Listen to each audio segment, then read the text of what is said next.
The vessel stood on its white pedestal under a single cone of light, and my father pointed at it with his wine glass like he was gesturing at a garage sale table. "She still plays with clay," Victor said, loud enough for the cluster of donors around him to hear. "Never chose a serious life."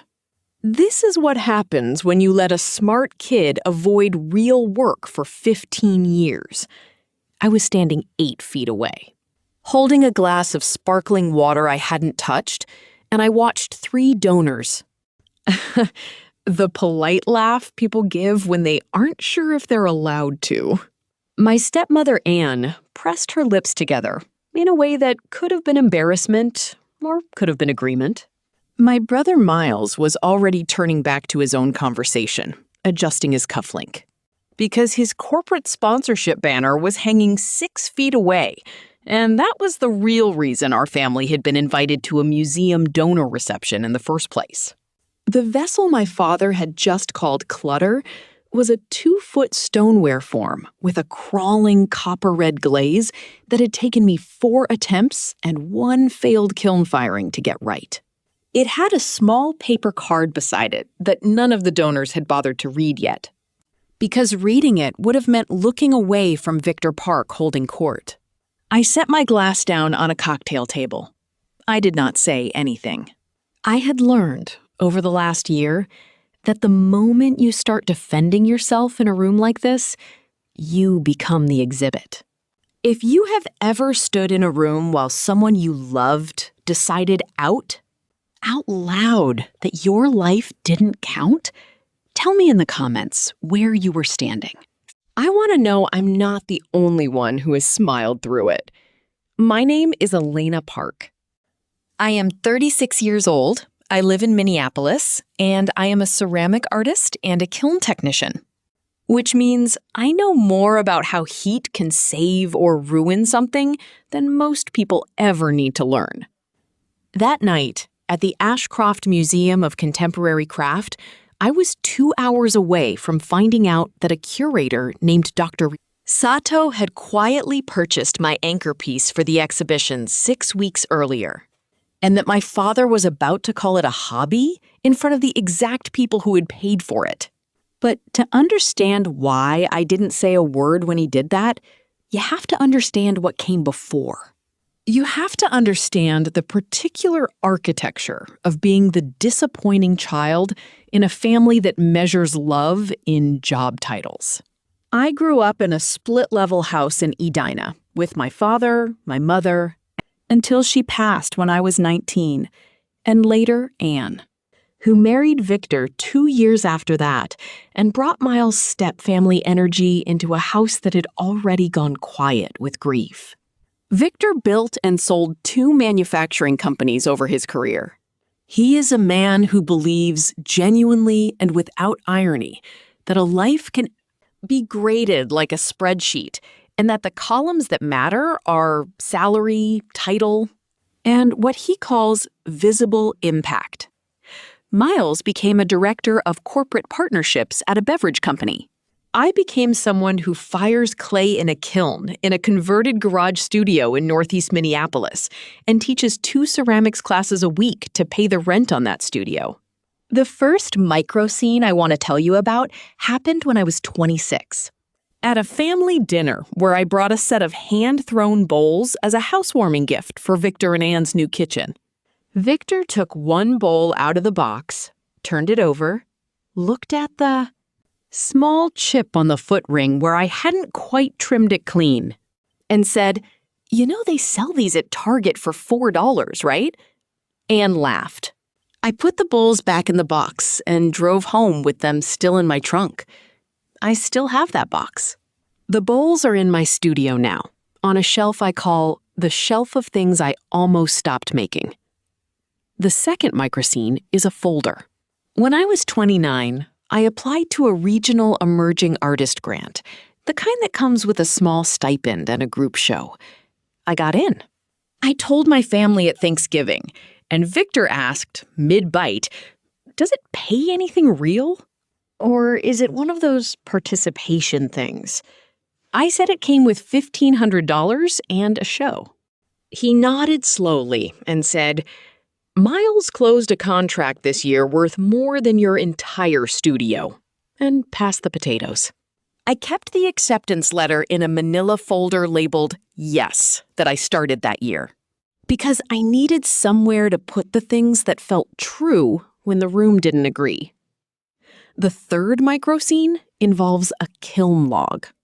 I work part-time as a kiln technician for a university ceramics department, which means I am the person who monitors firing schedules, cone temperatures, and thermal shock risk on pieces that other artists, including graduate students and occasionally visiting faculty, trust me with.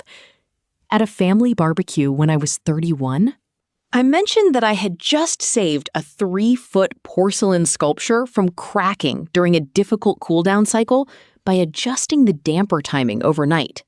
Victor said, "So you're a glorified oven repairman?" And Miles laughed so hard he had to put his beer down. I kept a printed copy of that firing log in my studio drawer, dated, with my handwritten notes in the margin, because it was proof that I had done something precise and difficult and correct, even if no one at that table cared to know what precise and difficult meant. The fourth microscene is a business card. At 33, I had a small solo show at a co-op gallery in Northeast. Nothing large, 12 pieces on consignment. Victor came, stood in front of my work for 90 seconds total across the whole show, and spent 40 minutes talking to a man from his golf club about a new patio project. When I finally introduced him to the gallery owner, he handed her his business card, the one that says Victor Park, founder and former CEO, and said, "I'm the one who taught her to work with her hands, believe it or not." I kept that memory the way you keep a splinter, tucked under the skin, occasionally reminding you it's there. The fifth microscene is a spreadsheet. Miles, 2 years ago, sent a family group text celebrating a sponsorship deal. The company had signed with a regional sports arena, 6 figures, his name attached as lead negotiator. Victor replied in the thread with 3 fire emojis and the words, "This is what building a real career looks like." I had 3 days earlier, in that same group text, shared a photo of a piece I'd just been juried into a national ceramics biennial. It got a thumbs up from Anne. I started keeping my own spreadsheet after that, privately, tracking every show, every sale, every grant, every piece placed in a permanent collection. Not to prove anything to my family, but because I noticed I had started doubting my own memory of my accomplishments. And a spreadsheet doesn't lie to you the way self-doubt does. The sixth microscene is the studio lease. When I turned 35, my landlord raised the rent on my garage studio space, and I mentioned to Victor, carefully, over coffee, that I might need to take on more teaching hours to cover it. He said, "Or you could get an actual job and do this on weekends, like a normal person." I didn't answer. I went home and paid the increase out of savings I had built from 3 years of careful pricing, careful invoicing, careful everything. Because I had learned a long time ago that the only person keeping careful records of my worth was going to have to be me. I tell you all 6 of these things, not because any single one of them is dramatic. None of them alone would make a good story. But they stack. That is the thing about this particular kind of suffering. It is not one loud injury.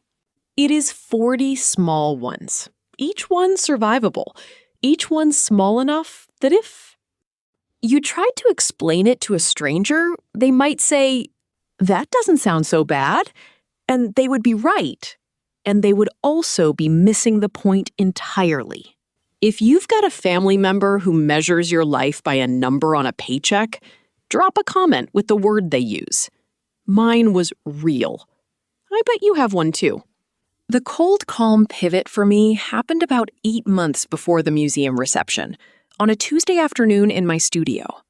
when I was glazing a set of test tiles for a new copper red formula. I had just gotten off the phone with Anne, who had called to ask, gently, if I had thought about a backup plan, because Victor had been talking at dinner about how worried he was that I'd wasted my 30s. I hung up the phone, and instead of crying, which is what I usually did after those calls, I sat down at my desk and I opened the spreadsheet I'd been keeping, and I just looked at it for a long time. 14 juried shows in 9 years, 3 grants, 1 permanent collection placement at a regional art center, a kiln technician position at a respected university program, a job I had been offered specifically because of my technical skill, not despite it. A wait list of 11 students for my classes, an income that, while modest, had grown every single year I'd tracked it. I remember thinking very clearly, in a way that felt almost like stepping outside my own body, I have been asking my father to see this. I have been performing my worth in front of him, hoping the accumulation of evidence would eventually be enough. And it has never been enough, because the problem was never the evidence. The problem is that he has decided, as a matter of identity, that a daughter who works with her hands cannot also be someone he respects. So I stopped pleading. I did not stop working. I did not stop showing my father the occasional show announcement out of some stubborn, maybe foolish hope. But I stopped waiting for his face to change when he looked at my work. I started keeping records for myself, not for him. I started calling it documentation instead of proof, because proof implies a trial. And I was done putting myself on trial in front of a man who had already reached his verdict 15 years earlier. That is when Dr. Sato entered the story, though I didn't know yet how much she would matter. Dr. Sato is the senior curator of contemporary craft at the Ashcroft Museum. A woman in her 50s, with silver-streaked hair she wears in a low bun, and a way of looking at a piece of ceramic work for a full, uncomfortable minute before saying anything at all. I met her the way most working artists meet curators, which is slowly and through other people. A colleague from the university program had shown her photos of a large stoneware vessel I'd made. A piece I called Correction, because I had made it after a firing failure, destroyed my first attempt, and I had rebuilt the form from the failure, incorporating the crawl and crack patterns from the ruined piece into the glaze chemistry of the second one. Dr. Sato asked to see it in person. She came to my studio on a Thursday in early spring, and she stood in front of Correction for almost 2 full minutes without speaking, which I have since learned is simply how she looks at work, but which at the time made my hands go cold. "Tell me about the glaze failure," she finally said. I told her. I told her about the kiln atmosphere problem, the reduction cycle that had gone wrong, the way the copper had volatilized unevenly and left a bloom pattern I hadn't planned and initially hated.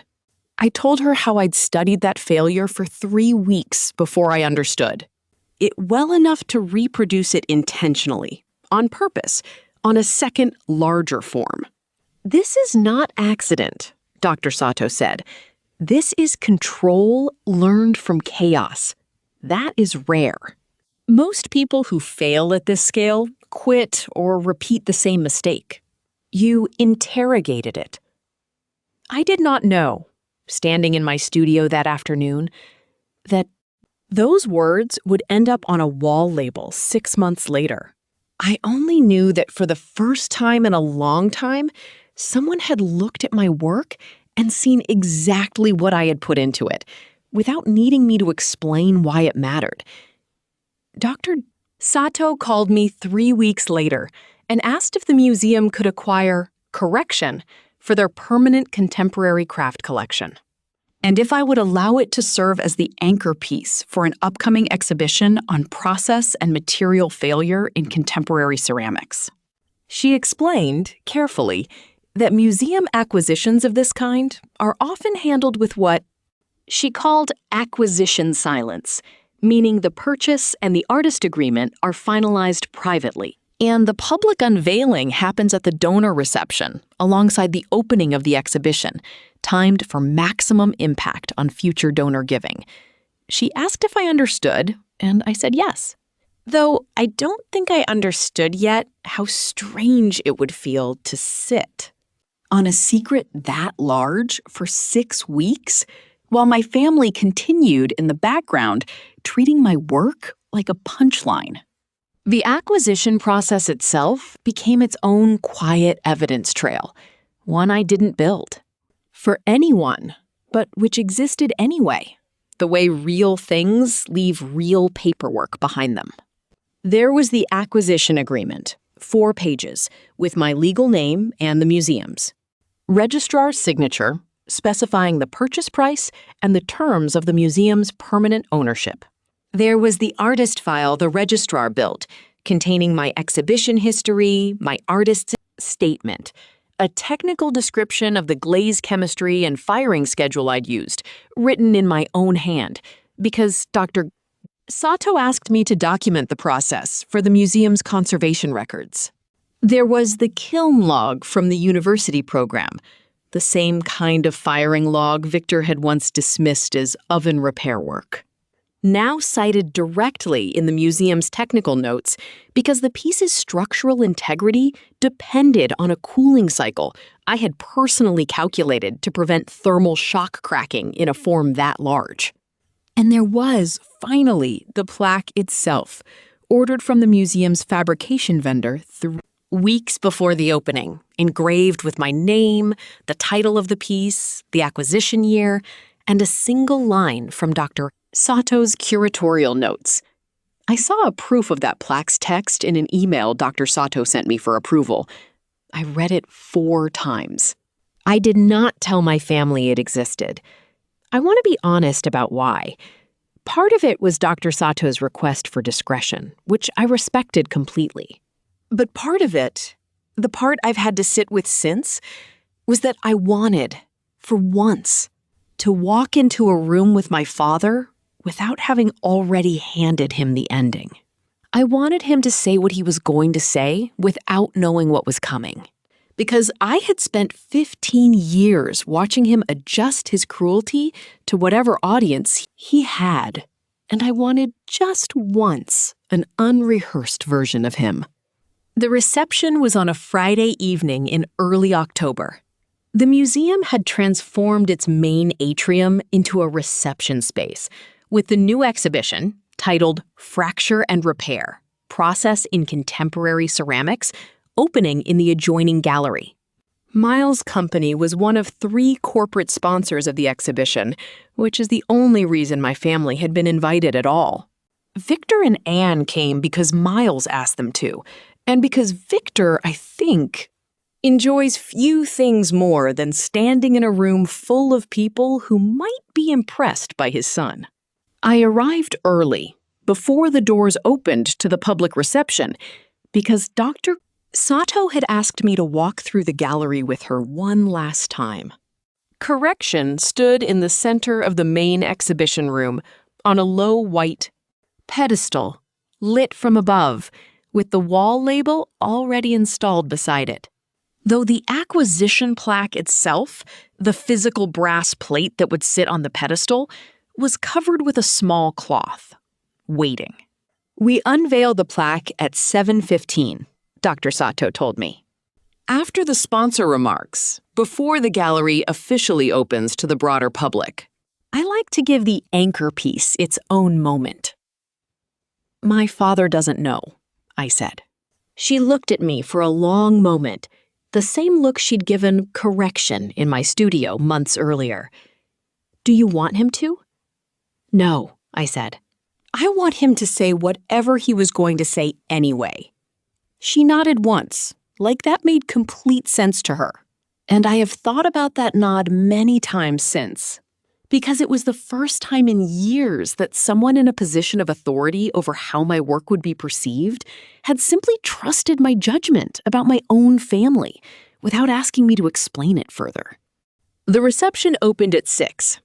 Anne found me near the wine table and hugged me, the careful, brief hug she gives, and said, "This is a lovely museum."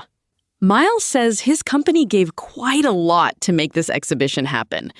I said that was generous of them. Miles arrived 15 minutes later in a suit that fit him the way suits fit men who have people who fit suits for them. And he clapped me on the shoulder and said, "Big night for you too." Getting to come to one of these fancy things, which was, I understood, his version of acknowledging that I existed in a room he considered his. Victor arrived last, the way he always does, timing his entrance for maximum visibility. He shook hands with 2 board members he recognized from a golf event, and Anne steered him gently toward the small crowd of donors that had gathered. Near the gallery entrance, waiting for the sponsor remarks to begin, I want to describe carefully what happened in the 20 minutes before Miles's sponsor speech, because this is the part where the villain counterattack happened. Though I didn't think of it that way at the time. I thought of it in the moment as simply Tuesday dinner cruelty, wearing a nicer dress. We were standing near the entrance to the exhibition gallery, close enough to see correction glowing under its light, but far enough that the crowd hadn't moved in to look yet. A donor named Patricia, a woman I later learned had given the museum a substantial multi-year gift, turned to me and asked, kindly, "Are you involved with the museum, dear?" Before I could answer, Victor answered for me. "She makes pottery," he said, in the tone he uses for things he finds mildly amusing. Bowls and vases and whatnot. "It's her hobby." Patricia smiled politely and said, "Oh, how nice. Do you sell it?" "She teaches classes," Victor said, still answering for me, "and sometimes a friend buys a piece to be kind. It keeps her busy." He turned to Patricia and lowered his voice slightly, the confiding tone of a man sharing a small family joke. "She still plays with clay. Never chose a serious life, if I'm honest. Her brother here now, he actually built something. Corporate partnerships, real budgets, real responsibility." He gestured toward Miles, who had the good grace to look slightly uncomfortable, though not uncomfortable enough to say anything. I felt the old familiar heat rise up my neck, the one that used to send me straight into explaining myself, listing my shows, my grants, my collection placements, defending 15 years of work to a stranger holding a wine glass. I felt my mouth start to open, and then I thought about the spreadsheet. I thought about the plaque under its small cloth, 40 feet away. I thought about Dr. Sato's nod. I closed my mouth. I said, "It keeps me busy, that's true." And I picked up a small plate of cheese from the table beside me, and I did not say another word. Patricia looked at me for a moment, a flicker of something that might have been curiosity or might have been pity. And then the museum's director stepped up to a small podium near the gallery entrance and asked everyone to gather for a few remarks before the exhibition opened. Miles' sponsor speech was exactly 4 minutes long. He talked about his company's commitment to community engagement, about the importance of supporting the arts, about being proud to help make fracture and repair possible. He used the word impact 3 times. Victor stood near the front of the crowd, beaming, and Anne recorded part of it on her phone.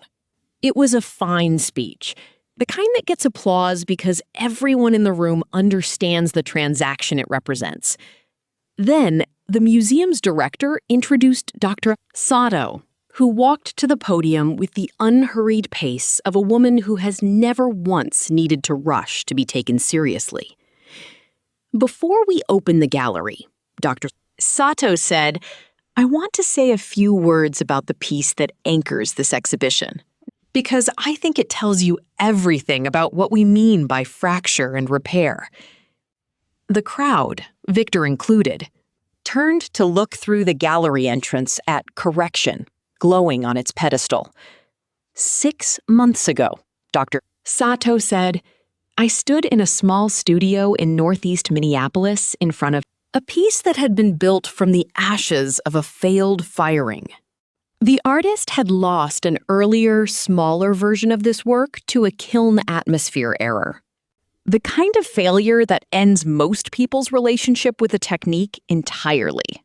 Instead, she spent 3 weeks studying the chemistry of that failure until she understood it precisely enough to reproduce it on purpose, at twice the scale, with complete control. She paused. That is not luck. That is not a hobby. That is one of the more rigorous processes of technical mastery I have seen. In 20 years of curating this field, I heard Victor say, quietly, to Anne, which artist is this? I did not turn around. Dr. Sato gestured toward the gallery. The museum acquired this piece as the anchor of tonight's exhibition. We've kept the acquisition quiet until this evening because I wanted the work to speak for itself first, without the noise of anyone's expectations. She smiled slightly. Now I'd like to invite everyone into the gallery for the unveiling of the acquisition plaque. The crowd moved as one body toward the gallery entrance. Victor among them, still not understanding, still looking for whichever artist he assumed this, was still, I am certain, expecting to hear a name he didn't recognize. I walked in with the crowd. I did not walk to the front. I stood near the back, beside a display case of glazed test tiles from the exhibition's other artists, and I watched. Dr. Sato stood beside Correction, reached down, and lifted the small cloth from the brass plaque mounted on the pedestal's edge. This piece, she said, titled Correction, was created through a firing and reconstruction process that took the artist 4 months to develop. It now belongs to the permanent collection of the Ashcroft Museum of Contemporary Craft, acquired this year as the anchor work of this exhibition. She read the plaque aloud. Correction. Stoneware. Copper red reduction glaze. Elena Park. Born 1988, Minneapolis. Acquired through purchase. Permanent collection. I watched the moment the name landed. I watched Patricia's head turn, slowly, from the plaque to me. Standing near the back of the room, in the same navy dress I'd worn to 3 family dinners, where nobody had asked what I was working on. I watched Victor's expression do something I had genuinely never seen it do before. A kind of visible recalibration, his mouth opening slightly and then closing, his eyes moving from the plaque to me and back to the plaque, as if he needed to read it a second time to be sure it wasn't a coincidence of names. I watched the donor circle, the same small cluster he'd performed for 20 minutes earlier, turn as one toward him. Patricia was the one who said it. Victor, is this your daughter? I did not move toward the front of the room. I did not raise my hand. I let the silence hang exactly as long as it needed to. Anne answered first, her voice unusually thin. Yes. Yes, this is Elena's work. Someone near the front began to applaud, the way people do when they realize they've been standing next to a story they didn't know they were part of, and then the applause spread. Not thunderous, not a standing ovation, just the warm, genuine sound of a room recognizing something. Real, and it moved through the gallery and reached the back where I stood. And I felt it land on my skin like heat from a kiln door opening. I want to be precise about what I did next, because I think this is the part of the story people ask about most. I did not walk to the front and take a bow. I did not find my father in the crowd and say anything to him at all. I stayed where I was, near the display case, and Dr. Sato caught my eye across the room and gave me the smallest nod. The same nod from the studio, and I understood it to mean this was never something you needed to argue for. It was already true. You just had to let someone with nothing to gain say it out loud. Victor found his way to me eventually, working through the crowd the way he does at any event, shaking a hand here, accepting a compliment there, until he was standing in front of me with a face I did not entirely recognize. "You didn't tell me," he said. "No," I said. "You let me stand there and say that? In front of Patricia? In front of the board?" "You said it before I had the chance to tell you anything," I said. "You've been saying some version of that for 15 years. I didn't think tonight would be different." He looked, for a moment, like a man trying to locate the exit from a room he thought he understood. "This is a real acquisition? The museum actually bought this?" "6 weeks ago," I said. "There's a purchase agreement, there's a plaque. There's an artist file with my exhibition history in it, going back 9 years. It's all documented, if you'd like to see it." I want to note here that I did not raise my voice. I did not list my grants at him. I did not say the sentence I had rehearsed in my head for years. The one that started with, "Do you understand how hard I've worked?" I had already decided, months earlier in my studio, that I was done handing him the material to argue with. The plaque had said it. The room had heard it. There was nothing left for me to prove, only something for him to sit with. Miles approached a moment later, his sponsor lanyard still around his neck, and he looked between me and Victor with the particular discomfort of a man who has just watched his own speech get quietly outsized by his sister's silence. "I didn't know either," Miles said. "Congratulations. That's a big deal, actually. Museum acquisition? That's not nothing."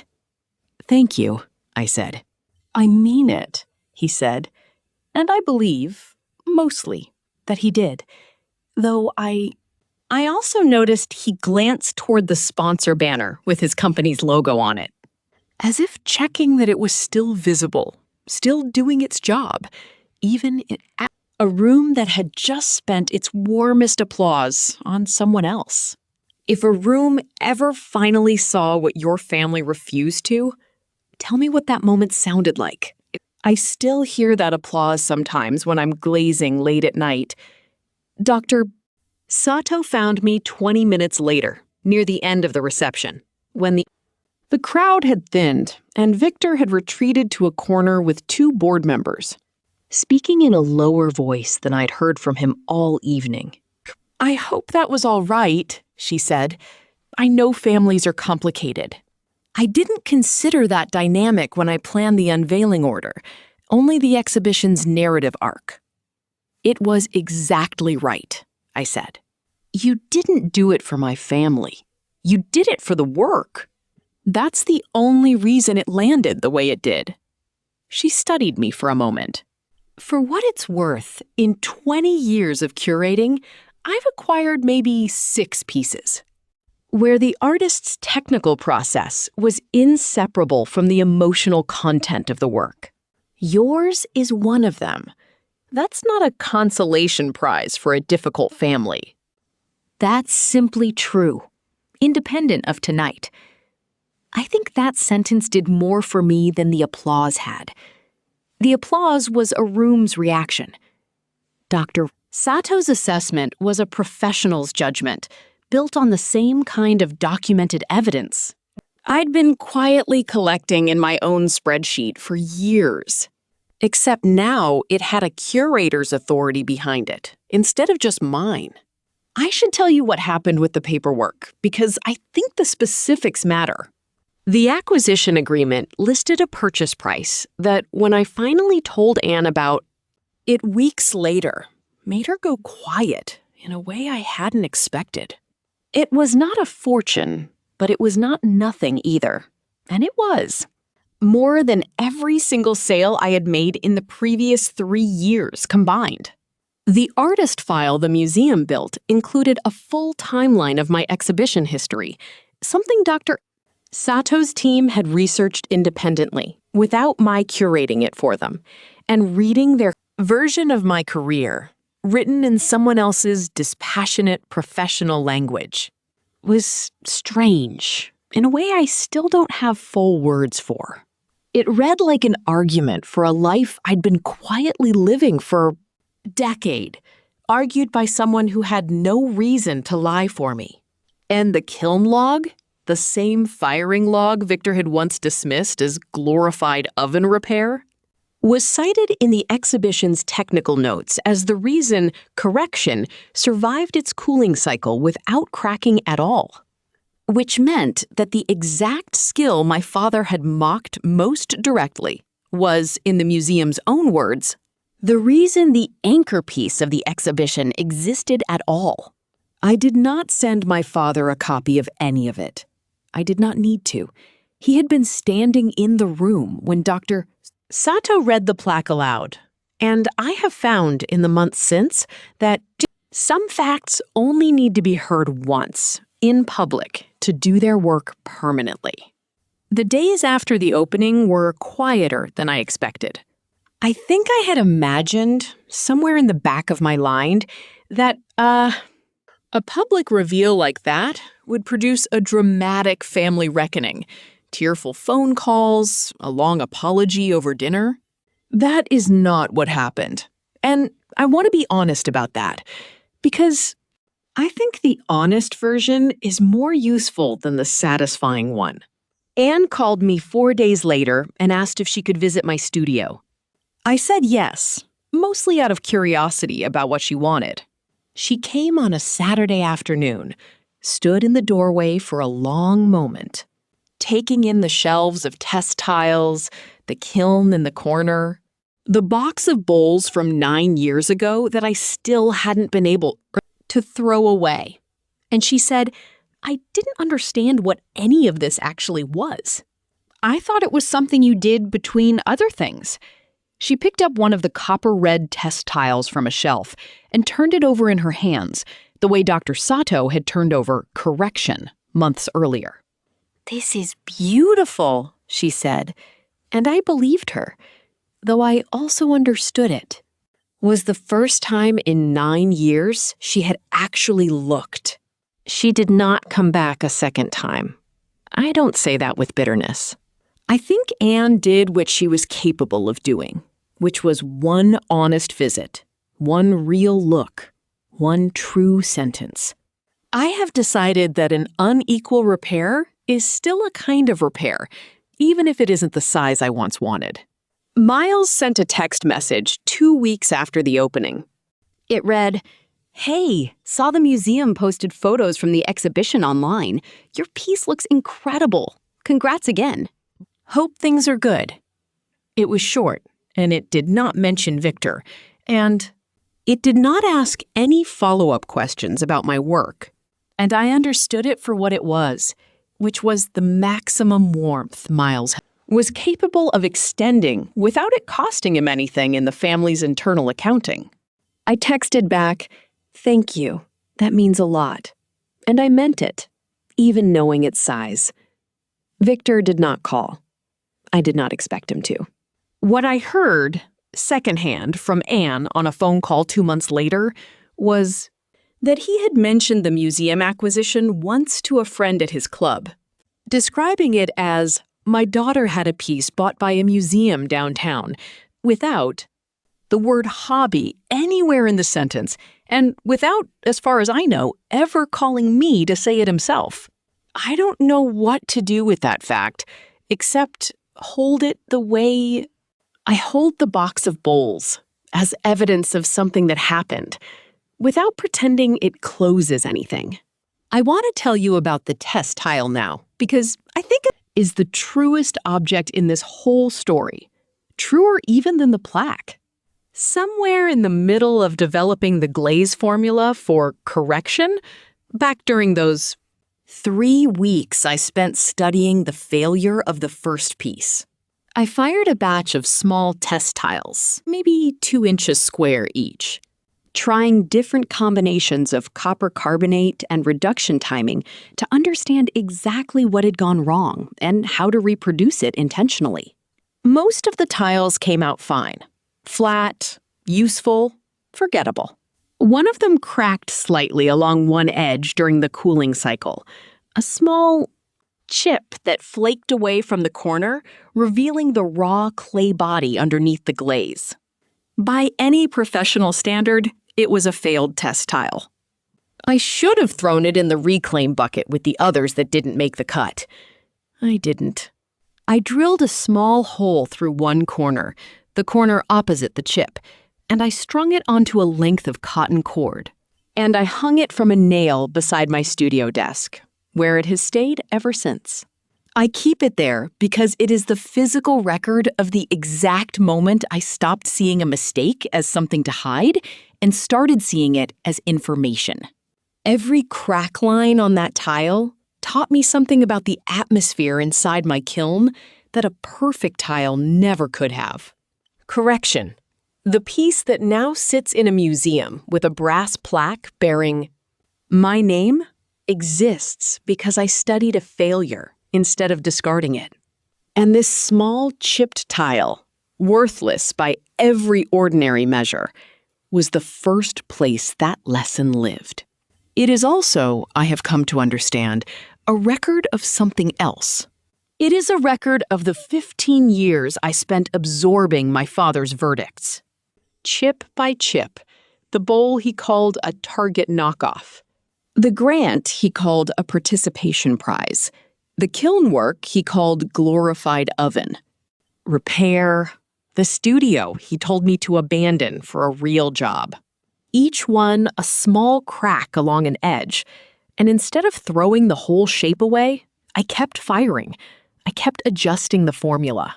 I kept documenting what worked and what didn't in a spreadsheet nobody asked me to keep, until eventually the accumulated evidence became large enough and undeniable enough that a woman, with no personal stake in my family at all, could stand up in a public room and read my name off a brass plaque. And a room full of strangers could decide, on the strength of the work alone, to applaud. If you've got an object like mine, something small and imperfect that you kept. Anyway, because it taught you more than the finished pieces did, tell me about it below. I read every one. I still work in the same garage studio in Northeast Minneapolis. I still teach 2 ceramics classes a week. My income has grown modestly since the museum acquisition, mostly because a small gallery reached out after seeing press coverage of the exhibition. And I now have a waiting list for studio visits that didn't exist a year ago. None of this has changed the fundamental facts of my family, and I think that's important to say plainly.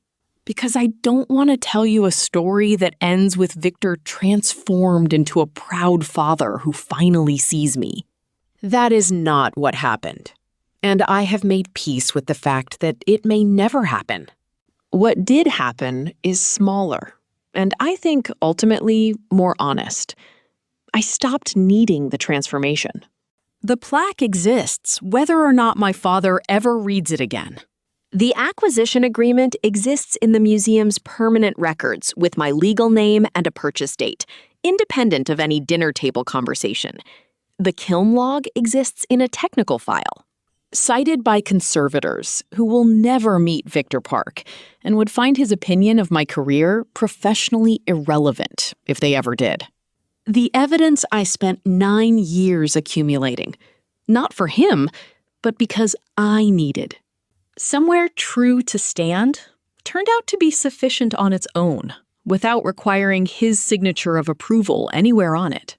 I think about the reception sometimes, late at night, glazing test tiles under the hum of my studio lights, and what I return to isn't the applause. Though the applause was good, and it isn't even the look on my father's face when he realized whose name was on that plaque. Though I won't pretend that didn't satisfy something old and tired in me.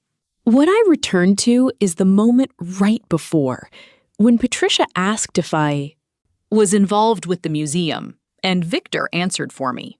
And I felt my old instinct rise up, the instinct to list my shows, defend my choices, argue my worth into existence in real time in front of strangers. And I think about the choice I made instead, which was to eat a piece of cheese and say nothing, and trust that the truth, already built, already documented, already signed and dated and engraved in brass, did not need my voice raised to be real.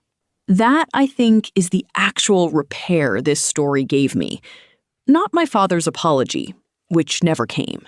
Not Miles's understanding, which arrived in a text message and stayed there. Not even Anne's studio visit, generous and singular and unrepeated as it was. The repair was internal, and it happened the day I stopped pleading and started counting.